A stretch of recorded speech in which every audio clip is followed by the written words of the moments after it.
Welcome back to O'Connor Tonight, where we have a very interesting guest to talk about today. So here's the thing. It is the Christmas season. It is quickly approaching, and I'm sure if you've gone to the store to buy presents for your family, for your loved ones, you notice that prices are higher on not just food and every other thing that you're going to have to buy for the Christmas table, but the presents that you want to buy for them. That is inflation, and inflation is impacting Americans at a rate very rarely seen and possibly never even seen before. Here to discuss with me is Congressman Kevin Hern, a representative from Oklahoma and the head of the Republican Study Committee. Congressman, welcome to the show. Doug, it's great to be with you. Yeah, so as I mentioned, inflation is kind of kicking people's butts right now. What does Congress have planned to maybe alleviate that concern? Well, the fiscal responsibility of Congress is going to take hold in January when we take back the House as Republicans. We've got to stop the spending.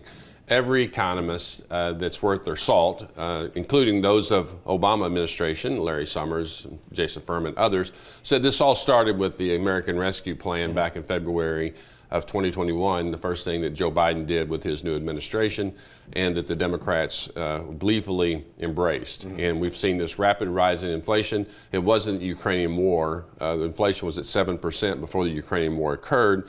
And here we are, just last night, Secretary Yellen saying that this was going to continue into 2024. Right. Now, I mean, that is the thing, right? At least they're acknowledging now that this is something that's going to continue. Well, she was a denier, if you remember. Exactly. She was a denier. Now she's embraced. Right. Yeah, transitory, temporary, pick some big words, right. And here we are. So given that they're now acknowledging what is happening, do we see anything from the Biden administration that they're willing to maybe work with Republicans to pass legislation to reduce inflation, actually reduce inflation? Well, we haven't seen it. You know, if you look at inflation, a lot what drove this early was the curtailing of our energy supply, you know, cutting the Keystone Pipeline out, making it more difficult to drill in America, and then go around the world and begging our adversaries around the world, like Iran and also now Venezuela, to start drilling, where we could do that in America.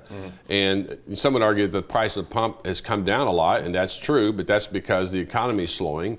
It's also because when you look at what he's done with the Strategic Petroleum Reserve, taking 1 million barrels a day out, we're at the lowest point now we've been since 1987, so he could buy down the price of gas. Not a national emergency, not something that's being caused by abroad, but by his own policies did he start doing that. That's not what it was designed for. Now, one of the other responsibilities of Congress is to create a budget for the federal government. Obviously, Congress has the power of the purse.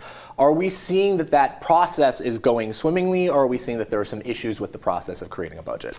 Well, the budget has not been created by the House Budget Committee under Pelosi's control in the last 4 years since I've been in Congress. I've never seen a budget come out. We've seen the gimmickry of, you know, reconciliation package, which basically gives them the opportunity to spend at will.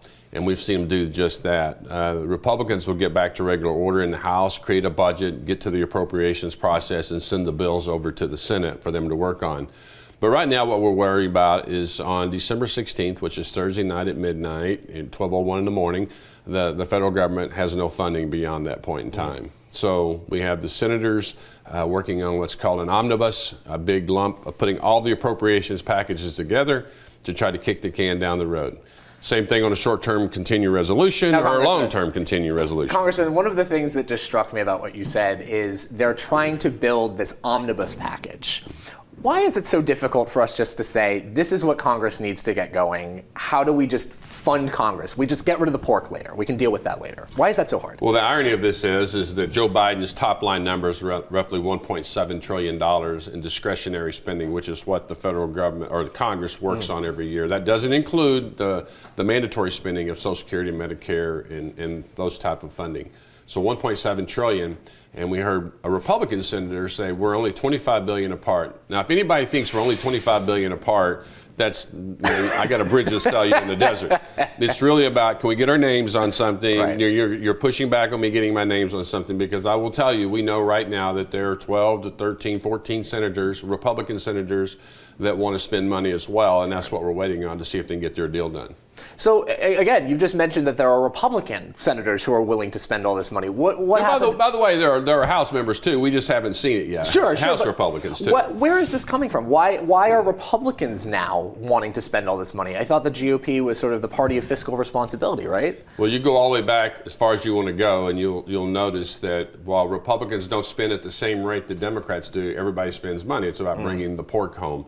And I think that every American out there knows that they have to balance their budgets. The states have to balance their budgets, cities, communities. The only people who are not balancing the budgets are the United States government, which the interesting thing is when you talk to the bureaucrats up here, they'll tell you about the federal tax dollars. Well, they're not federal tax dollars, they're American tax dollars. Right. And the individuals need to have those monies looked at, cautiously. And we're not doing that. And that's one of the things I've proposed the last 2 years, is put forth a balanced budget through the Republican Study Committee, and we'll be pushing it very hard as the chairman of the Republican Study Committee. Absolutely. So you mentioned that this bill, or this spending thing, is coming up on Thursday. What are some of the scenarios that could happen? Let's say it gets passed. What happens then? Let's say it doesn't get passed. What are the scenarios? So if it's an omnibus where everything is lumped together, it will fund to some date certain in the future, which most likely will probably be until September 30th of next year, so get through the full year. That's what the Democrats would like to have happen on their side, because they don't want to have to deal, and they'll put the debt ceiling in there also. They don't want President Biden having to negotiate with the future Speaker of the House, a Republican Speaker of the House, on something they have to give, like cutting spending and balancing the budget. If it's a short-term continuing resolution, in other words, kicking the can down the road, it'll probably go for a week, right up to Christmas Eve, trying to put the pressure on members of Congress to acquiesce. Yeah. But then most likely a couple months into that. And then the last scenario would be a long-term continuing resolution, which would also, again, go all the way till September 30th next year, possibly even a 2-year continuing resolution, which would take this new 118th Congress completely out of securing the future of the American spending that's going on right now. Do we see that there might be any potential ramifications if Republicans decide to sort of use the debt as a weapon against Democrats? We've seen in the past when government shutdowns either on the table or potentially going to happen, that hasn't always reflected on the party that does it. What are your thoughts on maybe if that is to occur, if a debt fight happens? Well, let's be clear right now. The Democrats don't need the Republicans at all. They have the House, they have the Senate, and they have the White House. So they could pass anything they want to right now without any Republicans. So the reason we're going from September 30th to December 16th and December 16th on is because the Democrats can't agree with the Democrats. Right. It's like you can't agree with your own family. So we're having a family fight with the Democrats right now. The Republicans, we're having to wait to see what happens, to see how we start playing starting January 3rd. But listen, these big events that happen throughout the year, like debt ceiling fights, funding the government, the National Defense Authorization Act that we're going to sign into law very quickly, and also the Farm Bill. These are all big must-pass bills, must-pass events that you have to leverage those points to bend the direction of the federal government. And those will be no different this year. We'll do the same.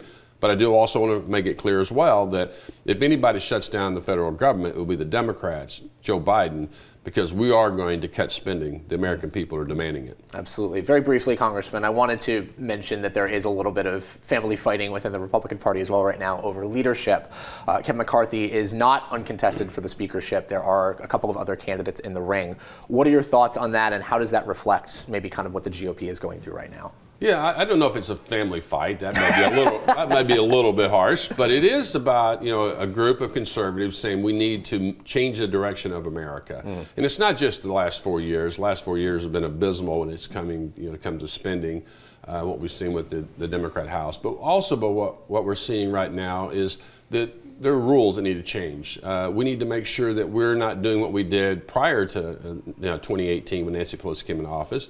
And that's what you're seeing right now. You got members of the House Freedom Caucus and some others that are looking at bending these rules. And I think Kevin McCarthy will come together and negotiate with them, and he'll be the next Speaker of the House. Absolutely. So you don't see any risk at Kevin McCarthy not becoming the Speaker? Well, I don't know. The votes always have risk in them, right? Elections always have risk, but I think it's up to him to determine, how much he can negotiate with them and become the next Speaker of the House. I know that we wouldn't be here today if he had not worked as hard as he's had and to get us to this point, and I think he will continue to do so now. Absolutely. Well, I think it's most important that we are a unified front against the Democrats. As you've mentioned before, it seems very clear that the Democrats are willing to play games with the American people's tax dollars. They're willing to play games with the American people's financial security, and I think it's very disappointing that we have to deal with these types of issues as we're going forward as a nation. But I really do appreciate your time, Congressman. That was Republican Congressman Kevin Hern from Oklahoma. He also is the Republican Study Committee Chair. That is it for this interview, but keep it tuned here on Salem News Channel. More to come on O'Connor Tonight.